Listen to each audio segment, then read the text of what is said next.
Hello student, how are you.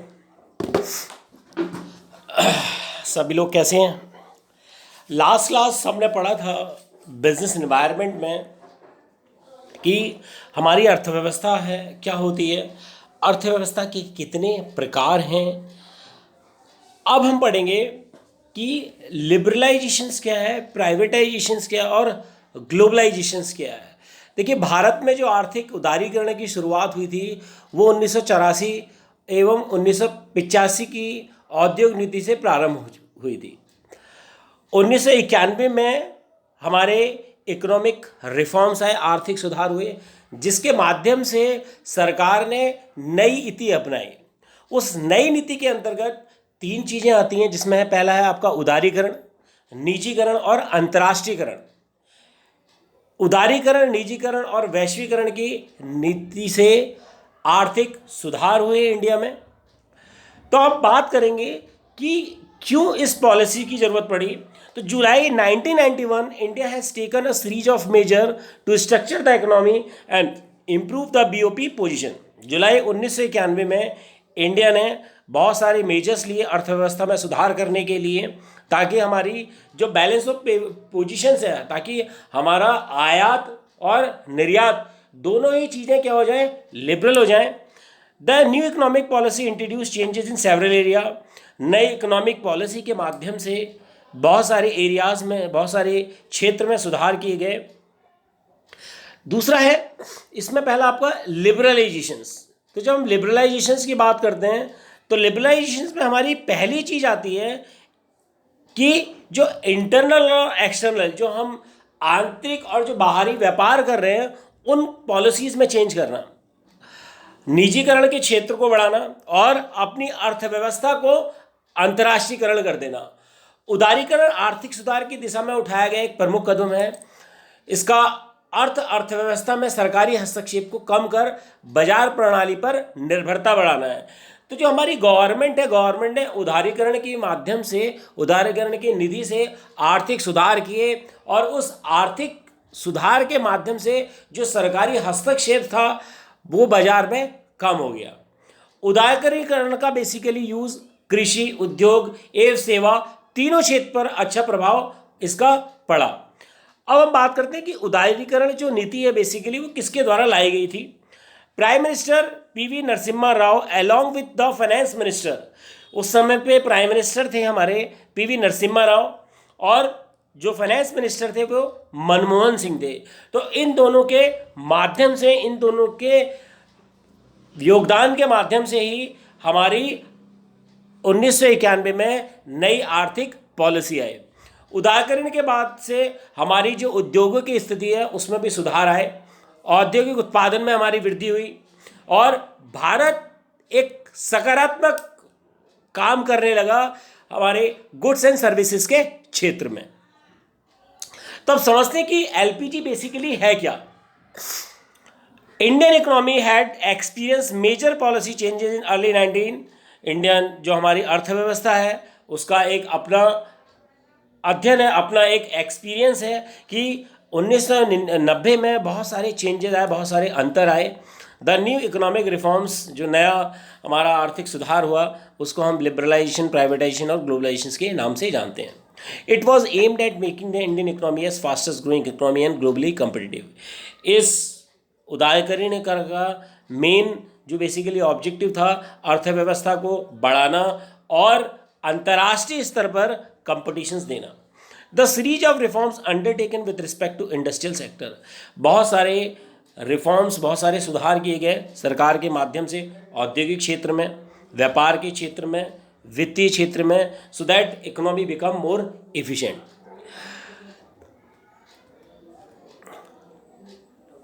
लिबरलाइजेशंस, अब liberalisations का basically मतलब क्या है। It means the process of opening of Indian economy to trade and investment with the rest of the world. इसका मतलब है कि भारतीय अर्थव्यवस्था को व्यापार और ट्रेड के लिए ओपन कर देना पूरी दुनिया के लिए। तभी जब लिबरलाइजेशंस पॉलिसी आई, उस लिबरलाइजेशंस पॉलिसी के माध्यम से बहुत सारी अंतर्राष्ट्रीय कंपनीज ने भारत में निवेश किया। तो उदारीकरण के माध्यम से जो भारतीय अर्थव्यवस्था थी, उस भारतीय अर्थव्यवस्था में बाहर की कंट्रीज ने भी इन्वेस्टमेंट किया।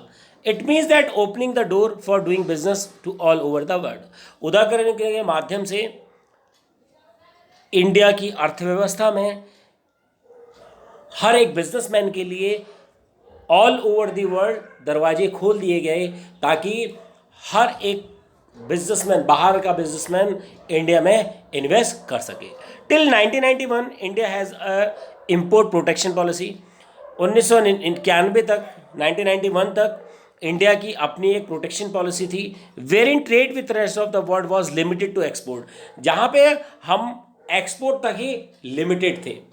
हम ज़्यादा से ज़्यादा बाहर क्या करते थे, एक्सपोर्ट करते थे, हम इंपोर्ट कम करते थे।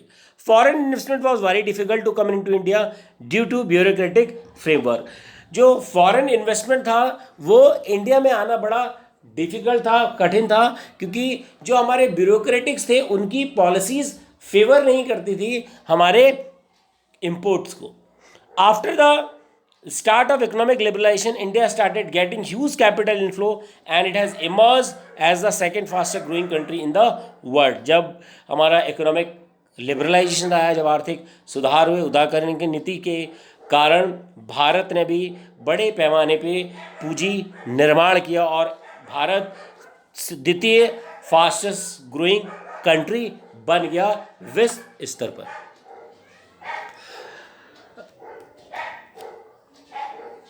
नेक्स्ट बात करते हैं major taken for लिबरलाइजेशंस।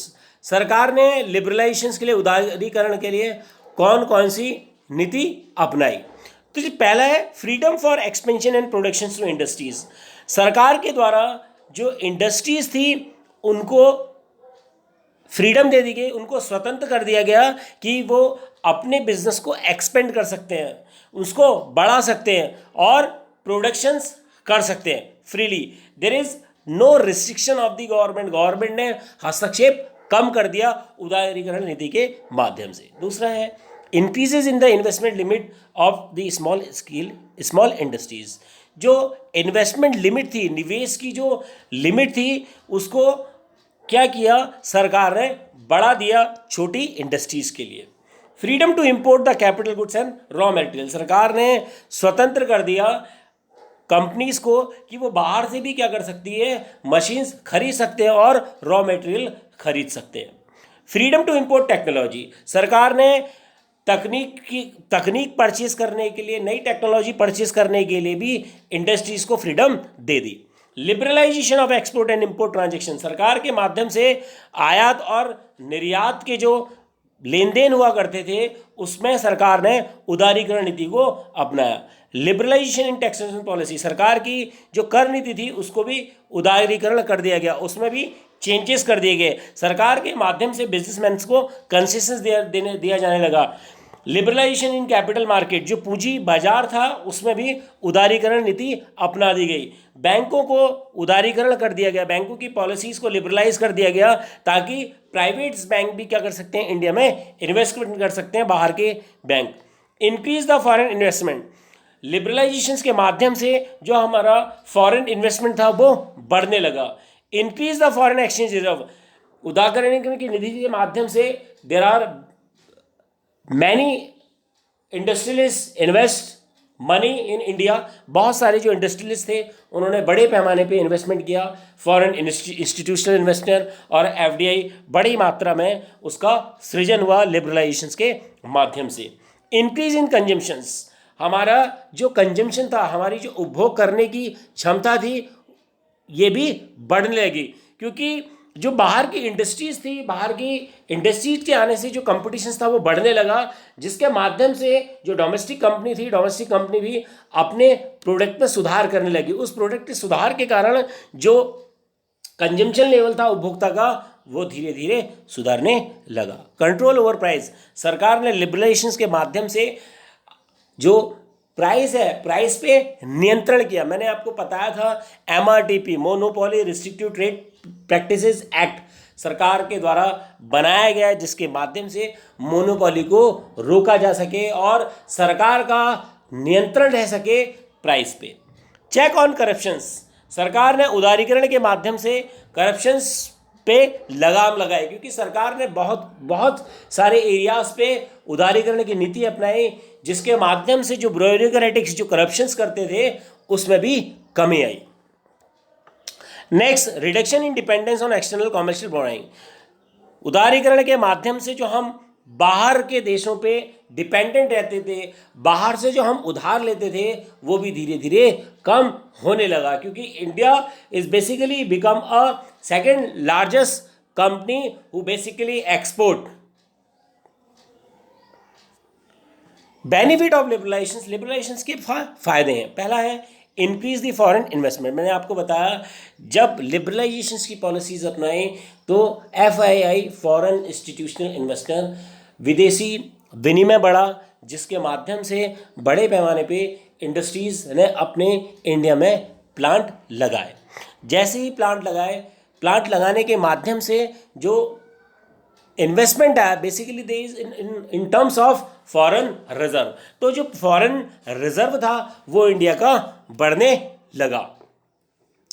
Increase the foreign exchange reserve, वही चीज है जैसे ही when a foreign institutional invest in India, there is a huge amount of foreign exchange reserve increases, and India is not dependent on the foreign borrowing. India फिर dependent नहीं रहा foreign borrowing पे, because India is generating his own revenues.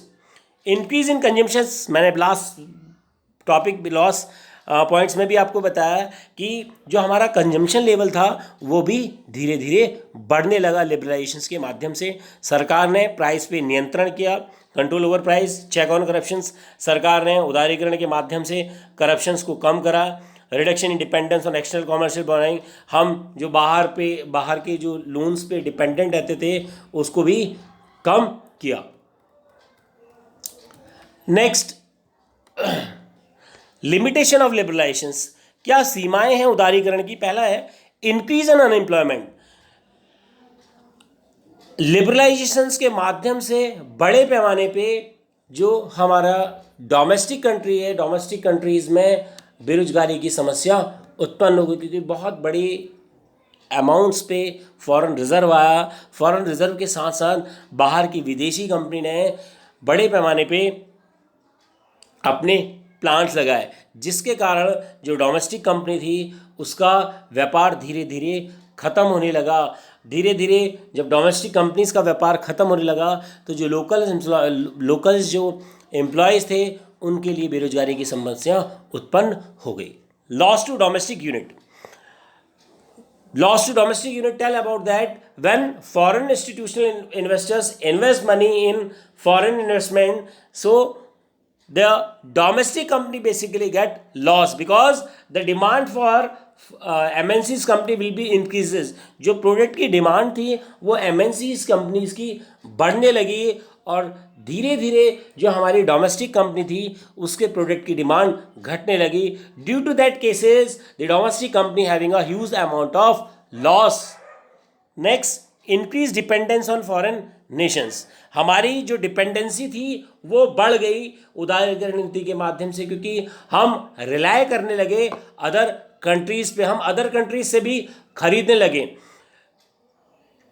जैसे ही हम other countries से खरीदने लगे, basically we rely on other countries productions, we are not producing in our countries, so the dependence of foreign nations will be increases in case of liberalizations। Unbalance development, जो development था वो unbalance हो गया। The reason behind is that the domestic company is going to be spoiled, domestic company खत्म हो गई due to basically the competition. A huge amount of competition will be find when a MNCs company enter into India, so the domestic company cannot fight MNCs company, and due to that the domestic company suffer a lot and the economy become unbalanced because we totally rely on international companies। increase the imbalance, वही चीज़ है जो imbalance है, जो असमानता है वो बढ़ने लगी liberalizations के कारण। दूसरी चीज अगर हम बात करें, उदारीकरण basically act as a positive as well as negative aspect for the countries. उदारीकरण की नीति पॉजिटिव भी हुई और नेगेटिव भी हुई। नेक्स्ट, मेजर टेकन फॉर लिबरलाइजेशंस, कौन कौन से मेजर्स लिए गए उदारीकरण के माध्यम से, इसके लिए बात करते हैं। लिबरलाइजेशन फॉर इंडस्ट्रियल लाइसेंसिंग, सरकार के द्वारा जो लाइसेंसिंग प्रणाली थी उसको लचीला कर दिया गया, उसको उदारीकरण कर दिया गया उस नीति का। Industrial licensing has been abolish for all other industries, जो इंडस्ट्रियल लाइसेंसिंग थी उसको सरकार ने एबॉलिश कर दिया, कुछ ही लाइसेंस अपने पास रखे, बाकी सरकार ने उदारीकरण की नीति अपनाई। Industry license has been abolish for all other industry for which license are, देखिए कुछ इंडस्ट्रीज़ के लिए सरकार ने लाइसेंस कंपलसरी किया, for example liquor, cigarette, defence equipment, industrial explosive, dangerous chemical. तो ये जो सारे लाइसेंस थे ये सरकार ने अपने पास रखे, बाकी जो इंडस्ट्रीज़ थी उनके लिए सरकार ने उदारीकरण की नीति अपनाई, उनके लिए लाइसेंसिंग प्रणाली को सरकार के द्वारा खत्म कर दिया गया। Concession from monopoly act, the firm who having assets more than 100 crore used to be declare MRTP firm, ऐसी फर्म जिसकी असेट्स 100 करोड़ से ज़्यादा होती थी उसे एमआरटीपी फर्म्स कहा जाता था। And we are subjected to restriction, जिसके लिए सरकार ने रिस्ट्रिक्शंस लगा दी। Large concession have been granted to company falling under MRTP, जो कंपनीज एमआरटीपी के अंतर्गत आती थी सरकार ने उसे कंसेशंस दिया और उस कंसेशंस के साथ साथ सरकार ने कुछ रिस्ट्रिक्शंस भी लगा दी। Freedom for expansion and productions to industries, industries to take advantage of production, producer are free to produce anything on the basis of demand in the market। सरकार के माध्यम से फ्रीडम दी गई, लिबरलाइज कर दिया गया इंडस्ट्रीज को कि वो अपने अकॉर्डिंग प्रोडक्शंस कर सकती है। प्रोड्यूसर फ्री था, किसी भी तरह का हस्तक्षेप सरकार के द्वारा नहीं था उसके प्रोडक्शंस पे। डिमांड के अकॉर्डिंग सरकार ने उदारीकरण की नीति अपनाई, वो अपने अकॉर्डिंग, अपनी मार्केट की डिमांड के अकॉर्डिंग प्रोडक्ट को प्रोड्यूस कर सकता था।